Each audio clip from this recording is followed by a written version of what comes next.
And all right, it is recording, and where'd we go? So where did we leave off, sir? Okay, I'm not sure. We got all of that was kicked out or recorded on Blog Talk Radio. We haven't lost that. We just lost Blog TV. But you were just going to talk about this corporate citizen. What does that mean? I mean, what happened to the corporation? Is just another way that the Bar Association, operated out of the city of London, have basically turned us into slaves, federal slaves, debt slaves. Is that well, the first thing American people really need to know, and you're correct on all of that, is this entire thing is illegal. I mean, for one thing, the supremacy clause found in Article 6, Paragraph 2. Some people want to argue, well, the 14th Amendment was properly ratified. No, it wasn't properly ratified. I just avoid the argument. I take them straight to Article 6. Article 6, Paragraph 2 makes it clear nothing can supersede the Constitution. If so, it's notwithstanding. The 14th Amendment created a different form of government, a different citizenship, took away states' rights, a different jurisdiction, says that it was never a part of the 10th Amendment senator would never normally allow it. And because it's a form of voluntary servitude, we were never given a choice on this citizenship. From birth, we've never been given a choice. So how is it voluntary? Remember, the night before the 14th Amendment went into effect, Congress passed the right of expatriation to go back to a state, and it has to do with state government, not from another country. This is the 40th Congress, Session 2, Chapter 248, 249, page 223 and 224, and it said they can't deny, impair, restrict, or even question your right to go back to the state form of government, which is the one created in the Constitution, Article 4, Section 2, which basically we don't even have nobody in that, like I said, in that form of government right now existing. About your campaign, now you're running as an independent, but we're the whole everybody in Congress, and most of them lawyers, many of them lawyers, they're going to resist any kind of change, aren't they? Oh, yes, sir. As a matter of fact, I never did read the definitions for free because we were cut off. It's the opposite of subject to. Black's Law Dictionary, 5th edition, 3. Not subject to the legal constraint of another, unconstrained, having the power to follow the dictates of his own will. Not subject to the dominion of another, not compelled to involuntary servitude, used in this sentence as opposed to slave. Now, the 14th Amendment was never properly ratified, as I point out in my video. Was never properly adopted. In fact, 23 senators from the United States Senate were ejected without cause. And everyone got a copy of the 2008 CRS report, which I show, which page 5, which is CRS-2, top paragraph, makes clear from the Congressional Research Service, and everyone in Congress got a copy of this, that the 14th Amendment was ratified by a fake Executive Order number 6, never signed by the President. Book and page says Presidential Proclamation number 11, and fake Executive Order number 7, ordered it lawful and published. And the President never signed that either. And everyone in Congress got a copy of that 2008, November 26th Congressional Research. It's all available on 30unclesam.com for free download. The CRS report, Congressional Research Service. We've got I've got links in multiple places to your site.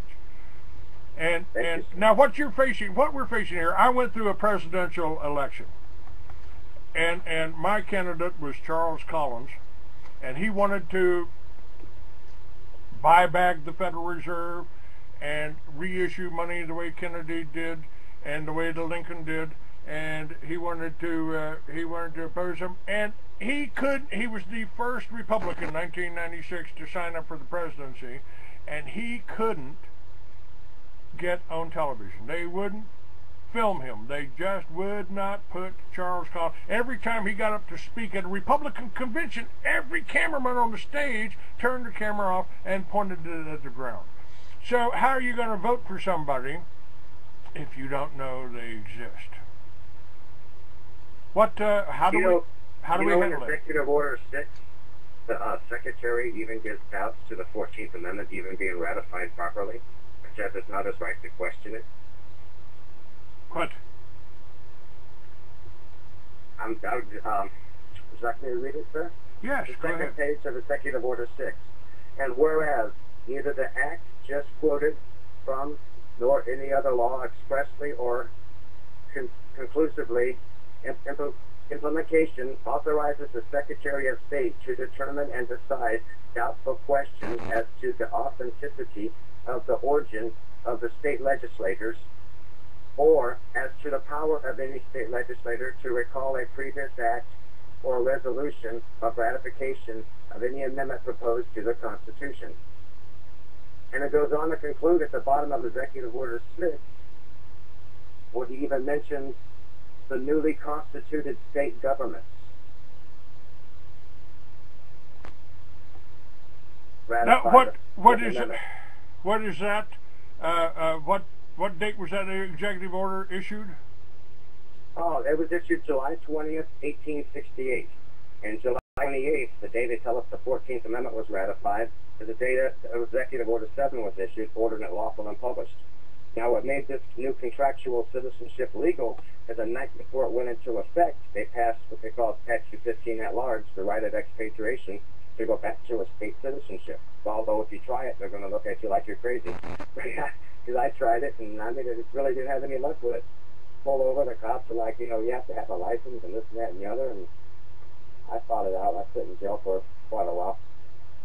Now, the definition for mistreason or treason: the fair knowledge and concealment of an act of treason or treasonable plot by felon to disclose it to the appropriate officials, that is, without any assent or participation therein. For the latter element be present, the party becomes a principal. 18 U.S.C. 2382. And they also can oath to uphold the Constitution. And like I pointed out last week, Congressional Record, page 15641, memorialized Judge Lander H. Perez's brief from Louisiana. Bottom right corner of 15641 makes clear the 23 senators were objected without cause of the U.S. Senate to secure ratification 2/3, including from northern and southern states. New Jersey's 2 senators were objected without cause as well to secure a 2/3 ratification. So what we have is a whole illegal, treasonous plot against the people of the United States. Why can't we get anybody prosecuted? Why can't we get even anybody tried? I could tell you why. I don't know if you'd want to hear the truth. I mean, this is kind of shocking. March 27th, 1861, when the 7 southern states walked out of Congress, many believe, and I'm of the opinion they're correct, that the contract known as the Constitution ceased to exist. Abraham Lincoln ran this country illegally as president for the next 2 years until July 1st, 1863, when he enacted the Libra Code, which is the martial law jurisdiction that still runs America today. You can type it in. It's also known as General Orders 100.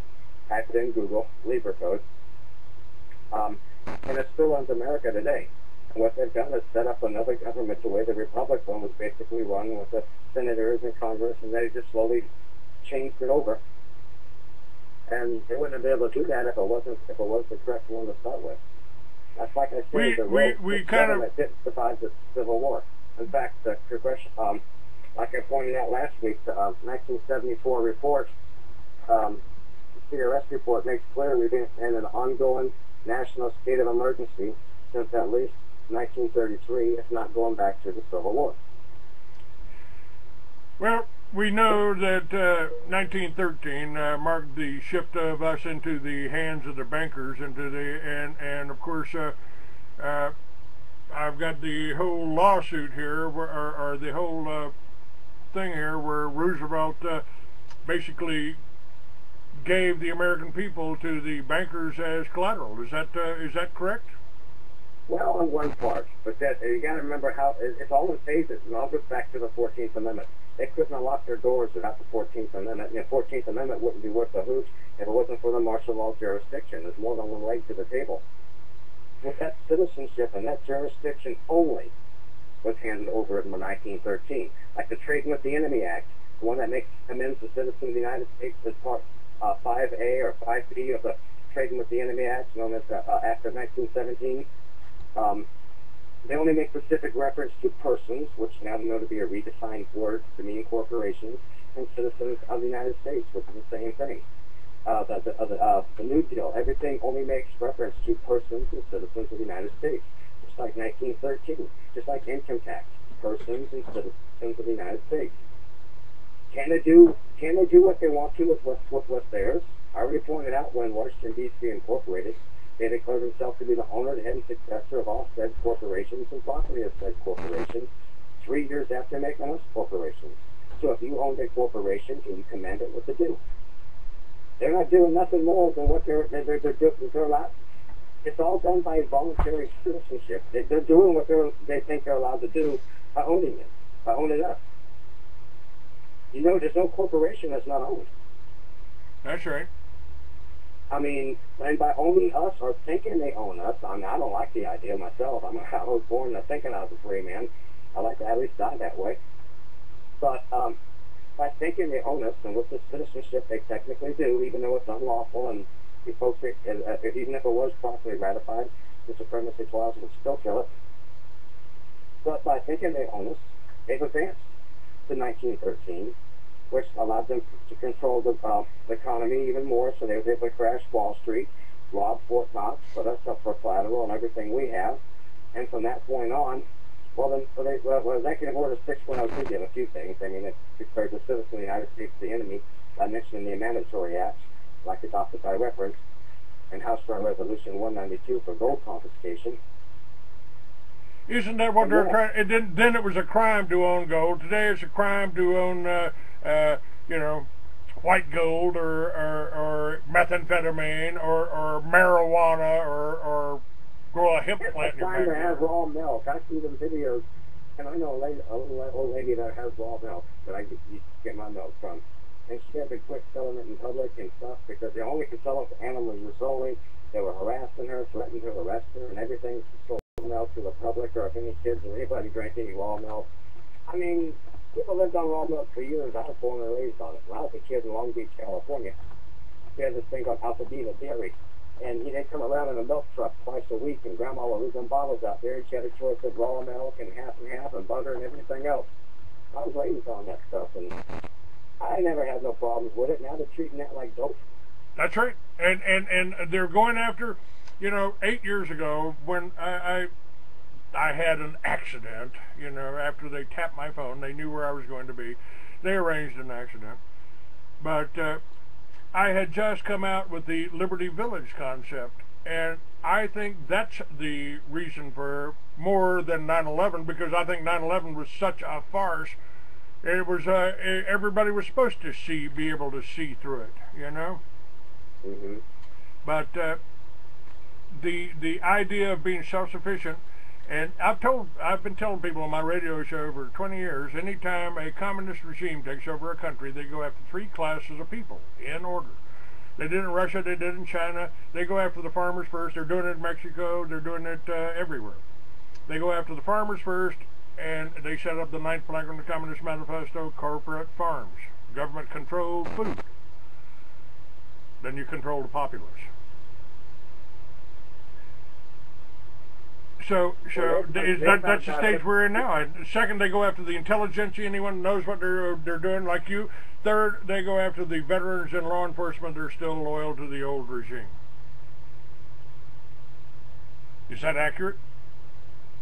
Pretty much divide and conquer. I mean, like I pointed out last week, I don't point out the fact that the Civil War, when it began, didn't really have anything at all to do with slavery.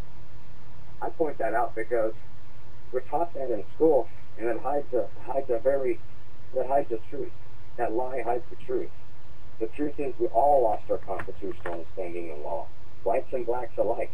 At the end of the Civil War, I read the Florida House Journal from December 1866, where they fully complied and made the free people completely equal, and I show it in my video, and the documents are all available for download. A campaign essay right below it has a link to every document in my video. I show the 1866 Florida House Journals, showing where they made the free people equal in every area of law, sued and be sued, etc., as the white man. They have not, in no area have they not made them equal. Yet they were not denied representation on voting for the 14th Amendment. Florida senators were two of their senators weren't allowed to vote on the 14th Amendment, just like New Jersey's were. They were rejected without cause in order to secure a 2/3 ratification. But yet the state was ordered to ratify it, state legislature. They wouldn't because it was unconstitutional, because they were supposed to have equal representation in the Senate.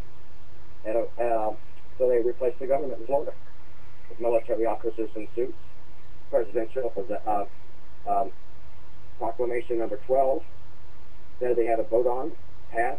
The Reconstruction Act required them to vote on, pass, and adopt and ratify the 14th Amendment as law.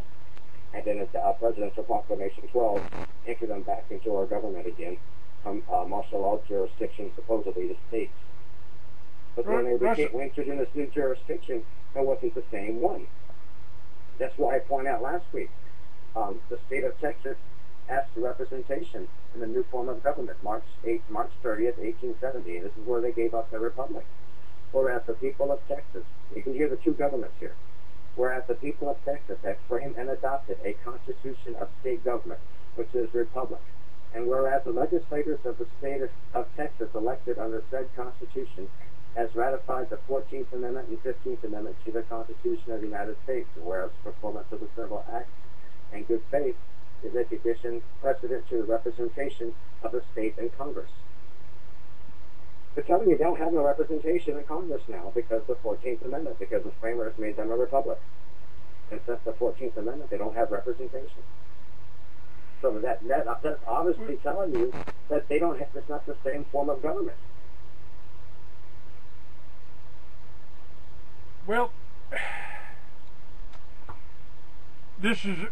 people have been trying to fight this whole thing, this whole military takeover, ever since the Civil War. I mean, it started before the Civil War was started over this to put down the farmers, to bring us into this form of slavery, wasn't it?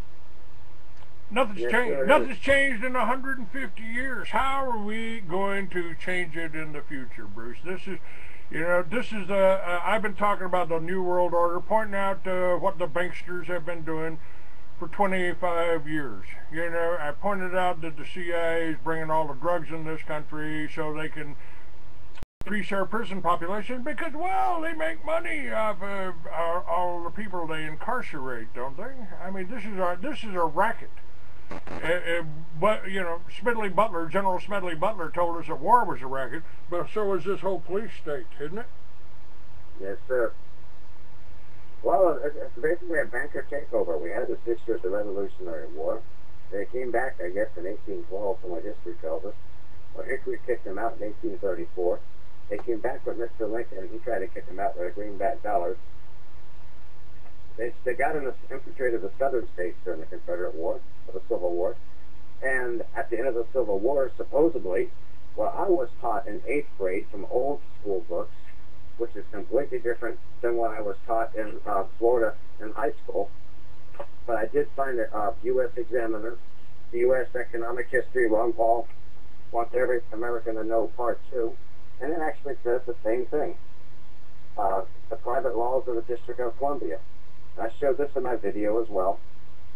3 years after the legal ratification of the 14th Amendment, the government defaulted on its war debts, which is the debts the Confederate States had, I guess, from borrowing money to finance their end of the Civil War, forcing America into bankruptcy, which resulted as considered a death blow to the United States for America.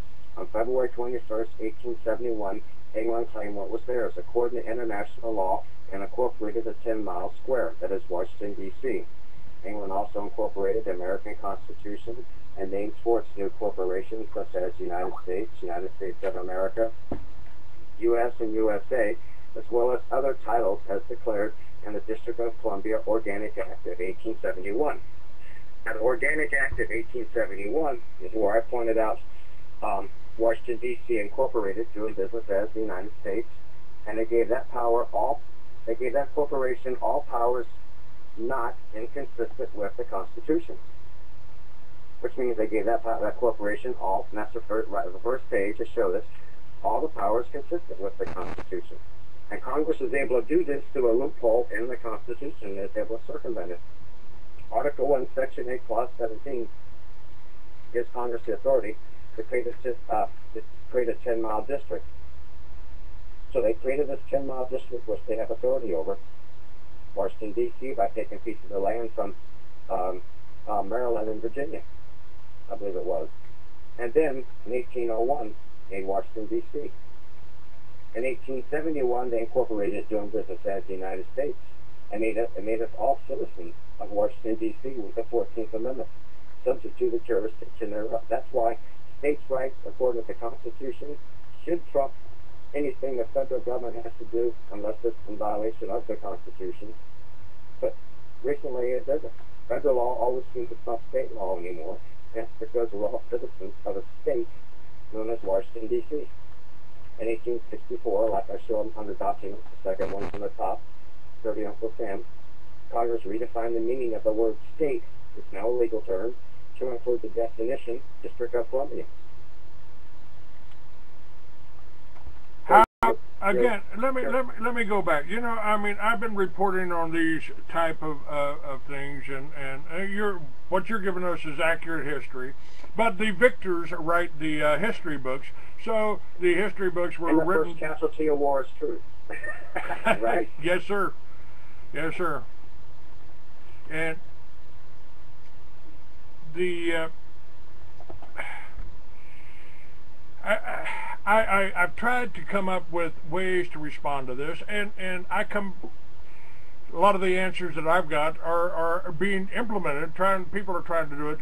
Sheriff Richard Mack is trying to empower the sheriffs and educate the sheriffs on what being a constitutional sheriff is like. We've got other people down there on the Texas border that are working with the sheriffs, local sheriffs, to set up militias to back up the sheriffs in case things get as bad as they did in the Ukraine and into Russia when they were sending troops around to round up crops. And they're doing that. They're going after the gardens now, the local gardens. They want to get federal control to check the size of your tomatoes. I mean, that's not even an exaggeration, is it? Well, you got to remember, as an owned piece of property, a corporation that another corporation thinks they own, that's what we are as a citizen of the United States, they're going to do that. You think you own your dog, don't you? You put your dog through this kind of stuff. Yeah, somebody did tell me. Black folks. I'm sorry. I'm sorry. Somebody just told me that I shouldn't have dogs because I was lording over my Harley riding Chihuahuas. But go ahead. But as I was saying, when we become owned pieces of property, they're going to command us upon it. And this is what the white, black, no matter what gender, religion you might have, we all have this in common. Nobody wants no banker sitting in some other country thinking they own you. We all have this in common. Now, maybe we'll disagree on other things, life's too short, whatever. But this is what we all have in common. And no red-blooded American, I don't give a crap what color their skin is, likes to feel it in the stomach when they wake up and realize they're a slave. I'm sorry, you leave a bad taste in my mouth. Why do you think I would do? I mean, between taking an oath to uphold the Constitution and not liking being owned piece of property myself, why do you think I do all this? I mean, I ain't going to get elected if I do. I'm going to get fired or impeached or shot. Really, I mean, I don't like being an owned piece of property. I don't like it. I didn't know what my dad went in the military for, and I didn't know what my grandfather died for. And we all got that in common. Every race, every religion, every gender has that in common. We can disagree on everything else, but we have that in common. No one likes to be owned. And it don't. You're right. It don't matter what color you are. And our Constitution, pretty much. And I'm still a big fan of our Constitution. I think it's the first time in 4,000 years somebody actually put together a plan that gave the average people. See, what we need to fix this is we got all these pro-constitutional groups, and God bless them, they mean well, the sheriffs as well. But if they've got that 14th Amendment in their Constitution, my pardon, but they're upholding a fraudulent document. And I ain't saying they're committing treason on purpose. They don't have a clue. We've all been deceived. That's what I'm trying to wake the people up to. we've been deceived, a deception in law. And because no one would willingly commit treason against our Constitution. And all these patriot groups, you go to these two parties, you see them passing our constitutions, and I go straight to the amendment. And once I see the 14th Amendment, I know they're upholding and defending the problem that took them from the constitutional standing and law. All right. And every amendment after the 14th ain't real, because it's all based on, after the 14th Amendment, it's all based on the jurisdiction of persons and citizens of the United States. How about taking it back another step forward to the 13th Amendment? Hold on just a minute. Let me get the answer to that on the second half here. So hold on just a moment.